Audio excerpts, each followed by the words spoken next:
எம்ஜிஆர் முதல்ல வந்தப்பலாம், சென்னைக்கு வந்தப்பலாம் ரொம்ப கஷ்டம் அவருக்கு. அப்போது அதுக்கு முன்னாடி பார்த்திங்கன்னா, அவர் எப்படி தெரியுமா, எவ்வளவு கஷ்ட ஜீவனம் நடத்திட்டோம். அப்புறம் பெரிய கோட்டீஸ்வரர் அவர்.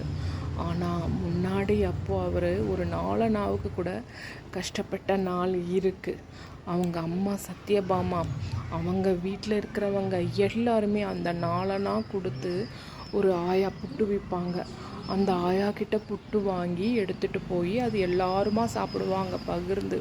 அந்த மாதிரி இருந்த நாட்கள்லாம் இருக்குது. ஒரு நாள் இவர்கிட்ட நாளனா இல்லை. அப்போது அந்த புட்டு விற்கிற ஆயா கிட்ட போயிட்டாரு, எப்படின்னா கேட்டு வாங்கிடலான்னுட்டு. ஆனால் என்ன, இவர் அப்படி வராரு. ஆனால் அவங்கக்கிட்ட கேட்கல. அந்த பாட்டியே கொஞ்சம் நேரம் கவனிச்சுட்டு, என்ன ராமச்சந்திரா, என்ன பண்ணுறடா, இப்படியும் அப்படியும் அலைஞ்சின்னு இருக்க, நீ டெய்லி புட்டு வாங்கிட்டு போவியே, ஏன் இன்னைக்கு கிட்ட வரமாட்டேங்கிற அப்படின்னு அவங்க கேட்டிருக்காங்க. அப்போது இவர் எம்ஜிஆர் சொல்லியிருக்காரு, இல்லை இன்னைக்கு என்கிட்ட நாளனா இல்லை, நான் உங்ககிட்ட எப்படி கேட்குறதுன்னு தெரியலை, அதனால் நான் இப்படி உலாத்திட்டுருக்கேன் அப்படின்னு. அப்போது அந்த பாட்டி சொல்லியிருக்காங்க, அட போடா, எடுத்துக்கடா புட்டு, அப்புறம் பார்த்துக்கலாம் அப்படின்னு சொல்லியிருக்காங்க. உடனே இவர் அந்த புட்டை எடுத்துகிட்ருக்கார். போனவர் திரும்பி வந்து, நான் இந்த காசை கொடுக்கலன்னா என்ன பண்ணுவீங்க அப்படின்னு சொல்லிட்டு கேட்டிருக்கார்.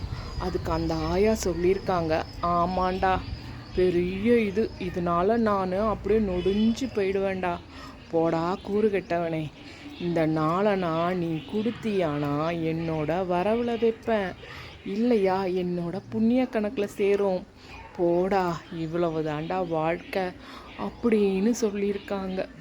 அப்புறம் எம்ஜிஆர் எவ்வளவோ நல்ல விஷயங்கள் செஞ்சுருக்காரு.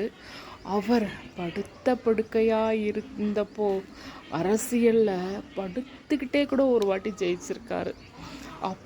அவ்வளவு மக்கள் வெள்ளம் அவருக்கு, அவ்வளவு கண்கொட்ட பார்த்துட்ருப்பாங்க அவருக்காக. இந்த ஊரே, தமிழ்நாடே இல்லை தமிழ்நாடு தாண்டியே எத்தனை ப்ரேயர்ஸ் தெரியுமா அவருக்கு. அவ்வளவு அந்த நோய்வாய்ப்பட்டு படுத்திருந்தப்போ கூட அவர் ஜெயிச்சார். மக்கள் மனசில் அப்படி இடம் பிடிச்சிருக்காரு.